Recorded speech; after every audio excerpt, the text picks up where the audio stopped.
Hi, my name's Patty. I'm 51 years old.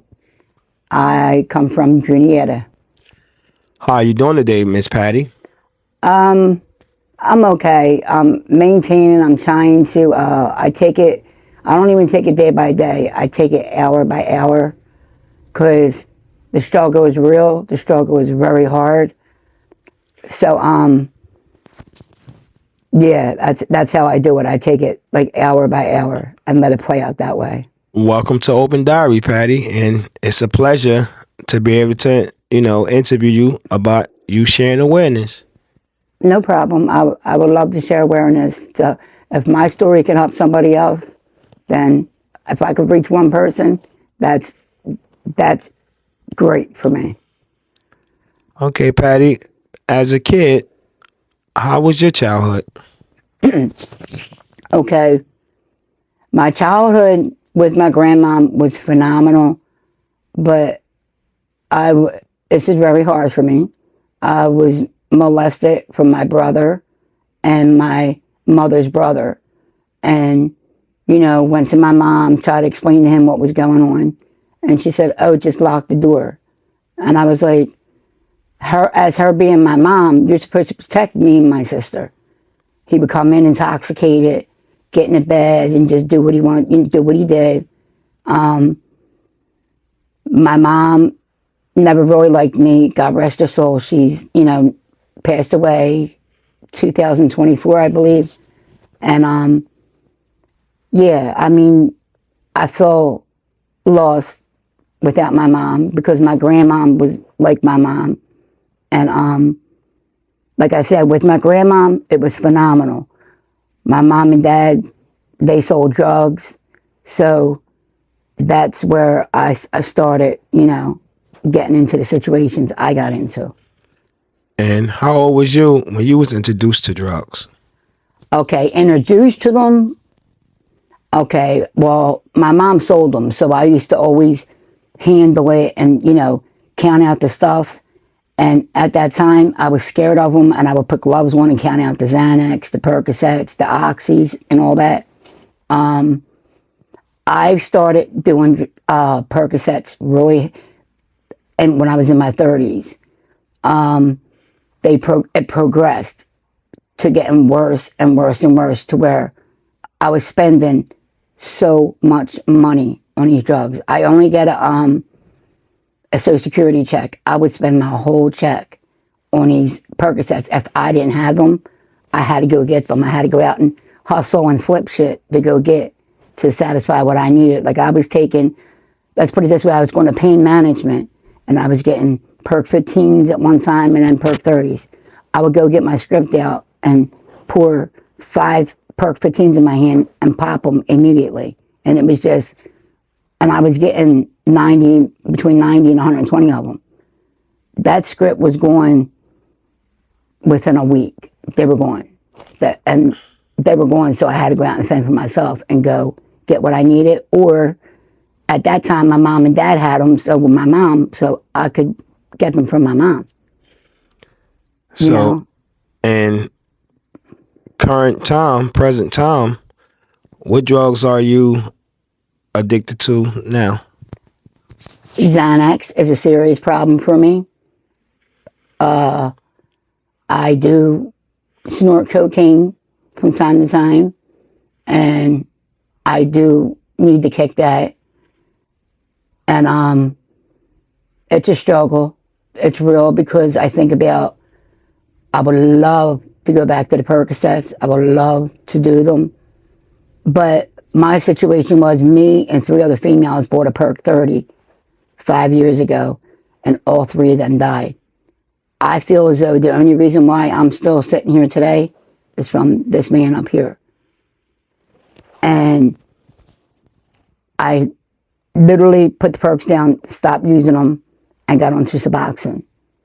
But even though I'm on Suboxone, I still crave them Percocets, and I feel like I want to go back and do them. And it's a fight and a struggle for me every single day.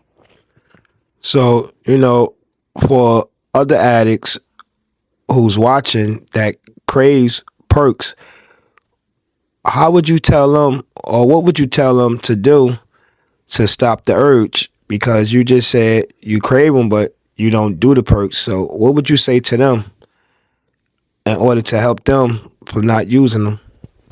Okay. I think meetings are crucial. I believe they help. I believe it's all up here. I believe it's all mental. But if you had that mindset that you want to keep doing them, you're going to keep doing them and doing them. Like me, I'm scared at this point now because I feel like I'm going to stop doing these Suboxone and go back to the Percocets. But as far as telling somebody else, I would tell them, you know what? Don't do it. Don't do it, because once you do it and you get involved in it, it's the hardest. They are one of the hardest things to get off of. And then behind Percocets, what comes after that is the dope. And I believe the reason why I never did dope was because of my sister Marie that passed away in 1997. Actually, she died the same day Biggie Smalls did. Same year, same day. And someone shot her up in her jugular vein, left her in her basement in her own house for dead. And yeah, I believe that's what saved me from ever using heroin. I really, truly believe that. But as far as, like I said, if you can not pick them Percocets up, don't pick them up. If you can get a sponsor, get a sponsor. They'll help you. They'll talk to you. They'll help you get you through it. You got the 12 steps. You know, you work on that. And journaling. Journaling is crucial. You journal, you get a book, and you just write down. Matter of fact, I would contribute books to people who wanted to journal. I would have no problem. And you write down your thoughts in your head. To help, believe it or not, journaling helps you get through it. Music can help you get through it. And if you feel as though you still really want to do it, I would put my phone number out there. You could give me a call, and I could share a lot of stories with you that would make you change your mind. And I would love to do that for somebody. If I could help one person, that would make my day. If I could help more than one person, I would be over the moon. I really would. I congratulate you on that, because I believe as humans, that's what we supposed to do. Help, one another. But you said you use Xanax? Yes. Are you subscribed them? I am. And how many do you supposed to do a day? Okay, I'm supposed to do 2 a day. And how many do you find yourself doing? Well, today I already did 6. And I feel like I'm not calm enough. I feel like I got to do 3 more. So then it'll be like, oh, okay, then do 3 more. I was at a point on Xanax where I was doing 10 bars in a day or 25 blues in a day. And Xanax, they're expensive if you're not, even when you get them prescribed, because me personally, I can speak for myself. I'm taking more than that bottle. I'll be like, okay, I'm going to get my prescription, my script this month, and I'm not going to, excuse me, I'm going to do what I'm supposed to. Take my 2 a day. It don't work out that way. But do I have good days and bad days? Yeah. There's a day I might just do 4, and that's a beautiful day for me. Then there's a day I might do 16 of them. And this is a strong struggle for me that I would never want nobody to get into, because Xanax and alcohol are, even over all the dope and everything, are the ones you can really die from coming off of. And I'll do them, and then if I ain't got the money to get them, I don't go out there, running out there doing dates and all that. I don't do none of that. But I don't knock nobody. And, whatever they got to do to do what they got to do, that's what they got to do. Me personally, if I can't go out and hustle something or get something or flip something or do something like that, I'm going to lay my ass right in my bed and just, wait until I can get my, my couple of hours to go do what I got to do. So Xanax, are addictive because, you said you was prescribed to take how many? Three, Two. two, and some days you take how many? Oh, between 16 and 20. So, would you think that's a problem at times? Absolutely. That's a serious problem. Because like if you're taking them like that when you don't have them and you're taking them for days at a time, and then say you're taking them like me, I'll take them 9 days in a row, and then I'll run out of money. I won't have the money left. And like I said, I don't go out there doing no crazy stuff, so I'll come in and just lay down. And the crazy thing is, like, I'm very sensitive to light. My eyesight is not well. I went through a whole situation in August, and I just they're really a serious problem for me as we speak right now. So what would Now, you would I ever tell my doctor that? No, because then I won't get my Xanax prescribed to me. So what would you say would be the after effect of using Xanax? The after effect? What do you mean, like how you feel? Yes. Oh wow, sweaty. Okay, you'll get really sweaty. You're the first couple days after you take that many, you'll sleep your ass off. Excuse my French. You'll sleep your ass off. After that, then my heart starts, racing and all that, and I just stay in my bed. I believe if I got up and walked around and did all this extra stuff, I believe I would have seized out by now.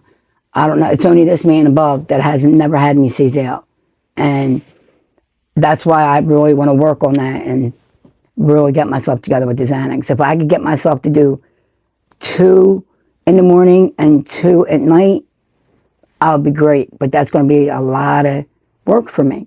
It's going to be a lot of work for me. And if somebody's out there going through the same thing I'm going through, we could go through it together. You could call me on the phone. We could talk and, say how you feel. I'll tell you how I feel. And, you can mentor me, tell me your situation. I can mentor you, tell you my situation. And we could probably get through it together. And that's lovely that you're willing to help. Do you have a Facebook or a IG page that people could reach out to you if they're struggling with it? And I don't. I'll be honest with you. I have never did social media.